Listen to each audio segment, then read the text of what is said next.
my name is Lori Mangum. I'm the content director at YesLouisville.com. I'm documenting my health journey to go skydiving. I'm not on a mission to make my body fit into anyone else's mold. I love my curves, but I do need to tame them a bit so that I can be a better me. Follow along at YesLouisville.com.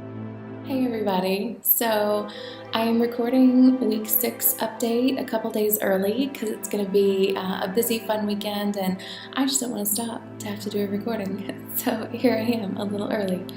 I had something happen today that made me happy and simultaneously a little, I don't know, mixed feelings. So I'm going to process that out now. I went this morning to Creative Mornings, which is a monthly gathering here in the city. There's no age restriction, there's no career restriction. Literally, they define every human as creative in some capacity, and everyone is welcome there. And there's an inspirational speaker, and just some good networking and coffee, and it's a great time. While I was there, I saw a friend that I haven't seen in several weeks. We just literally crossed as we were both going our separate way when it was over, because we sat in different parts of the auditorium for the presentation. And as I was getting to my car, I got a text message from her, and it said, I just wanted to tell you that I think you look great. And of course, my first reaction is like, so what, did I look really crappy before? Because I've only lost at this point 6.5 pounds, and I don't feel like it's noticeable yet, personally.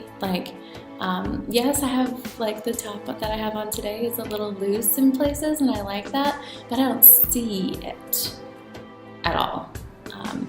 But I'm gonna be the harshest critic of this process, right? And I'm not doing it, because I'm trying to look a certain way. So I think part of my mind is rebelling against the losing weight part, because I finally got to a really good place where I liked my body.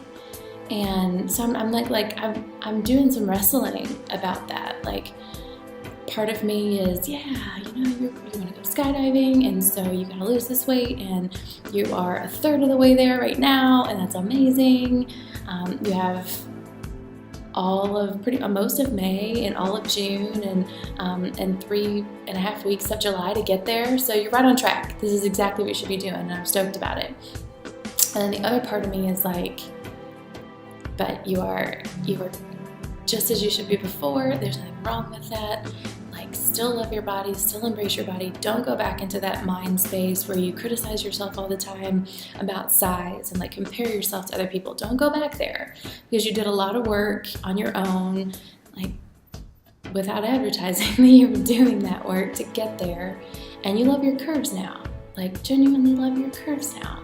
So don't flirt with that headspace again where it's just never enough, never enough, never enough. I don't want to live there ever again, not even a little. So when I hear that I look good, that old brain starts to pop up and says, she means better, and that meant that before you were worse, and that's bad. So you're becoming good because you were bad. No, I was not bad before. I had curves to tame, I still do, but have to fight for that mindset difference. And then after I left Creative Mornings, I came here into this office, and the 2 leaders of the Yes team were downstairs chatting about something, and I came in, and Tanya's always so kind, and she says complimentary things to everyone every day. So she was like, "Oh, you look so nice today."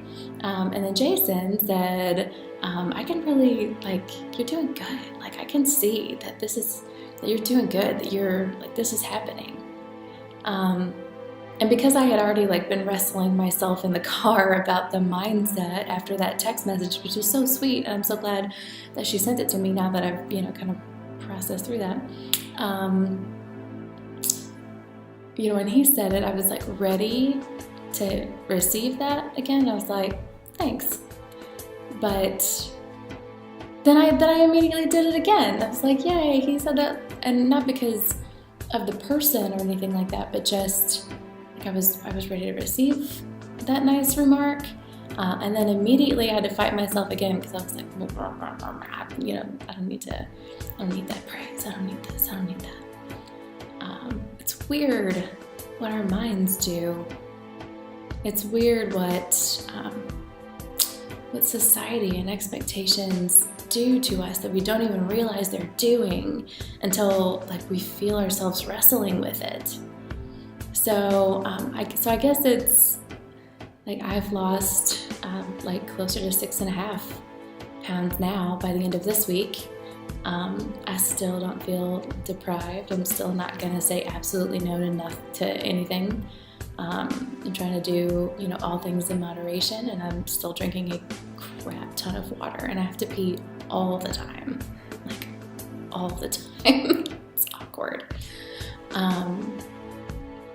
But yeah, I'm recognizing more and more of those things, those built-in things that I've built for myself, things that other people have built for me that I have to kind of tear down and keep down. Like it's not enough to just tear it down because it's like self-rebuilding bricks that keep trying to come up again. So just being mindful of those things. I also started a new feature of Baptist Milestone this week. They're coaching. It's not a nutritionist. It's not the personal trainers, although I am meeting Taylor next week to mix up my workout because it's been, you know, over a month of doing the same things every week. So I'm going to, you know, flip the script on that. But I met with a coach, Johanna, and, you know, she just offered to meet with me until the end of this particular promo and just kind of talk about other habits like, you know, having a morning routine, having an evening routine, like making time for things that I really love or want to do or are good for me. And even though I don't know, it's not something that I felt like I needed to do. It's something that, because I have pretty good routines. When you guys know I sit on my porch every night, that's my time to unwind. It's for me.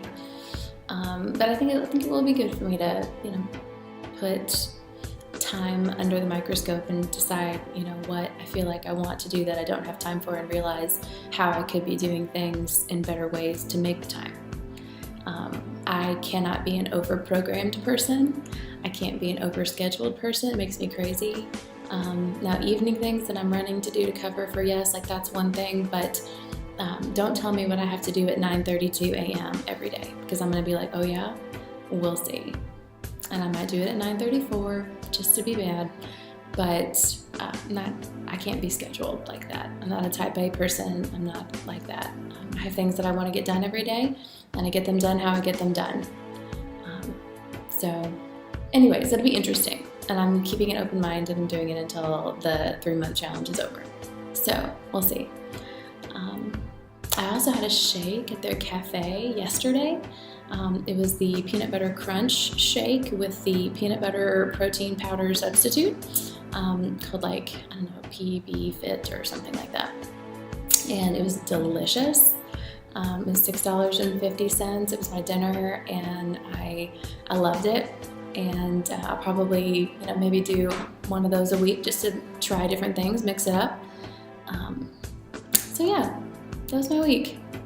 Revelations and all of that continues. So anyways, have a great week. You're going to see this on Sunday, so have a great week. And whatever it is that you are fighting, like whatever bricks you're constantly tearing down, just don't stop, because it's worth it. And I have to believe that eventually it'll be easier to keep them down.